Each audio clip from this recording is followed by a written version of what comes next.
유익한 건강 정보와 알기 쉬운 의학 상식을 알아보는 시간 메디컬 플러스입니다. 기온이 상승하고 습도와 기압이 변화하면 허리 통증이 심해질 수 있습니다. 허리 통증은 척추에 이상이 생기면 발생하게 되는데요. 허리 통증은 허리 디스크, 척추 협착증, 강직성 척수염 등 크게 3가지 질환이 원인이 될 수 있습니다. 오늘 첫 번째 주제는 젊은 사람에게 많이 발생하는 강직성 척수염입니다. 20대 후반 직장인 남성 A씨는 평소 운동을 좋아하고 특별한 지병도 없었는데요. 어느 날부터인가 허리와 엉덩이 쪽이 아프기 시작했습니다. 처음엔 의자가 안 좋은가, 운동을 안 해서 허리가 약해졌나 생각하며 대수롭지 않게 넘겼는데 시간이 지나고 통증이 점점 더 심해졌습니다. 특히 아침에 일어날 때 허리가 굳은 듯 움직이기 힘들어 병원을 찾은 A씨의 병명은 강직성 척추염이었습니다. 비교적 드문 질환으로 척추와 천장관절, 그리고 말단 관절에 염증이 생기는 만성 염증성 질환입니다. 쉽게 말해 척추관절 주위에 인대, 힘줄에 염증이 발생하고 이로 인해 서서히 굳어 뻣뻣해지는 질환입니다. 척추뼈는 목뼈인 경추, 가슴, 등 부위를 이루는 흉추, 허리 부위의 요추, 꼬리뼈 부위의 미추로 이루어져 있고 각각의 척추는 사이에 디스크가 있어 몸을 유연하게 구부리고 펼 수 있습니다. 하지만 강직성 척추염이 진행하면 척추와 척추 사이가 뼈로 이어지게 돼 결국 하나의 뼈처럼 굳어지게 됩니다. 척추관절이 점점 붓고 굳으면 강직이 발생하게 되어 몸을 구부리지도 고개를 자유롭게 돌지도 못하는 상태까지 이릅니다. 건강보험 심사평가원 통계에 따르면 2023년 강직성 척추염 환자는 55,375명이었습니다. 강직성 척추염은 주로 10대 후반에서 30대 초반 남성에게 많이 발견되는데요. 특히 20대 초반에 진단되는 경우가 많습니다. 문제는 발병 초기 고관절염이나 허리 디스크 등 단순 근골격계 질환으로 오인하기 쉽다는 건데요. 이에 발병 후 정확한 진단을 받기까지는 평균 3년이 소요되는 것으로 알려졌습니다. 아직까지는 원인이 확실히 밝혀지지 않았지만 유전적 요인과 환경적 요인이 복합적으로 작용하는 것으로 알려져 있습니다. HLA-B27과 그 외의 유전자 등에 의한 유전적 소인이 대표적이고 그 외의 환경적 요인으로 장내 세균총의 불균형 또는 장 감염이 촉발 인자로 작용할 수 있습니다. 강직성 척추염은 조기 진단을 통해 적절한 치료를 시작하면 척추의 강직을 예방하고 일상생활에 지장을 줄 가능성을 현저히 낮출 수 있습니다. HLA-B27은 우리 몸의 면역 체계를 구성하는 유전자로 강직성 척추염 환자의 약 90% 이상이 이 유전자를 가지고 있는데요. 하지만 HLA-B27 유전자를 가지고 있다고 해서 모두가 강직성 척추염에 걸리는 것은 아닙니다. 강직성 척추염 환자의 90% 이상에서 HLA-B27 양성이지만 HLA-B27이 양성인 환자의 1에서 5%만이 강직성 척추염으로 진행합니다. 이것은 HLA-B27 단독으로 질병을 일으키는 것은 아니라는 것을 시사하고 그 유전자의 역할에 대해서 여러 가설이 존재합니다. 현재까지는 HLA-B27이 면역체계의 비정상적인 활성화를 유발하여 염증 반응을 증폭시키고 자가면역 반응을 유도하여 질병 발생에 관여하는 것으로 여겨지고 있습니다. 강직성 척추염은 흔한 디스크나 단순 허리 통증과 증상이 비슷해 보일 수 있기에 오진되기 쉽습니다. 특히 초기에는 영상검사에서 뚜렷한 이상이 나타나지 않는 경우가 많고 증상도 경미하게 나타나기 때문에 단순한 근육통이나 스트레스로 치부되는 경우가 많은데요. 여성의 경우 증상이 완만하게 진행되는 경우가 많아 진단이 더 늦어지기도 합니다. 아침에 일어났을 때 허리나 골반이 뻣뻣하고 통증이 있다가 낮 동안 움직이면 오히려 강직과 통증이 아침보다 호전되는 것이 다른 척추 질환과의 구분되는 특징입니다. 그리고 밤에 자다가 요통으로 새벽녘에 잠을 깨기도 하거나 양측으로 번갈아 가면서 오는 엉치 부위 통증을 호소하기도 합니다. 비교적 진통소염제에 잘 반응해서 진단 없이 지나가는 경우가 많습니다.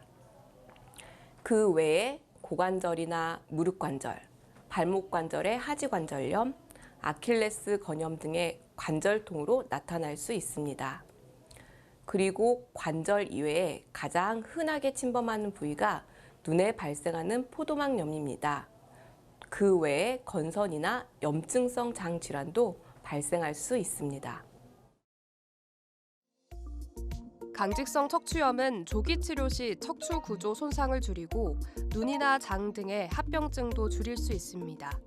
반대로 진단이 늦어지면 척추가 굳는 등 되돌리기 힘든 변화가 생길 수 있으며 이는 삶의 질을 심각하게 떨어뜨리는데요. 강직성 척추염의 진단은 문진과 신체 검사, 혈액 검사, 영상 검사 등을 종합하여 이루어집니다. 가장 기본이 되는 검사는 골반 엑스레이로 천장 관절에 염증이나 뼈 변화가 있는지를 확인하는데요. 그러나 초기에는 엑스레이에 이상이 보이지 않을 수가 있어 MRI 검사가 도움이 될 수 있습니다. 혈액 검사로는 염증 수치를 확인하거나 HLA-B27 유전자의 존재 여부를 검사하기도 합니다. 약물 치료는 진통소염제, 항류마티스 약물, 주사제인 생물학적 치료제, 그리고 가장 최근 개발된 표적합성 항류마티스 경구약이 있습니다. 진통소염제는 흔히 사용되는 약으로 신장 및 위장관 부작용이 생길 수 있어 주의해야 합니다. 진통소염제와 경구 항류마티스 약물에도 치료 효과를 얻지 못하면 염증 반응에서 중요한 역할을 하는 물질인 TNF나 인터루킨 17을 억제하여 효능을 나타내는 생물학적 치료제를 이용할 수 있으며 모두 주사제 형태입니다. 이러한 주사제에 실패한 경우에 한해 표적합성 항류마티스 약물인 잭 억제제인 경구약이 승인되어 사용할 수 있습니다. 강직성 척추염을 치료받지 않으면 척추와 관절의 염증이 점차 진행되어 결국 뼈가 굳고 심한 경우 척추가 완전히 강직되는 상태에 이를 수 있습니다. 이렇게 되면 몸을 구부리거나 돌리는 일상적인 동작조차 어렵게 되며 통증과 기능 제한이 심해지는데요. 또한 눈, 장, 심장과 같은 다른 장기에도 염증이 퍼질 경우 포도막염, 염증성 장질환, 대동맥염 등의 합병증이 생길 수 있습니다. 기존 약제보다 여러 가지 면에서 우수합니다. 우선 관절 통증이 현저히 줄어들고 혈액에서 염증 수치도 더 잘 떨어집니다. 또한 뼈 변형의 진행을 늦추고 약제마다 차이는 있지만 포도막염이나 염증성 장염 등의 관절외 증상의 조절에도 효과적입니다.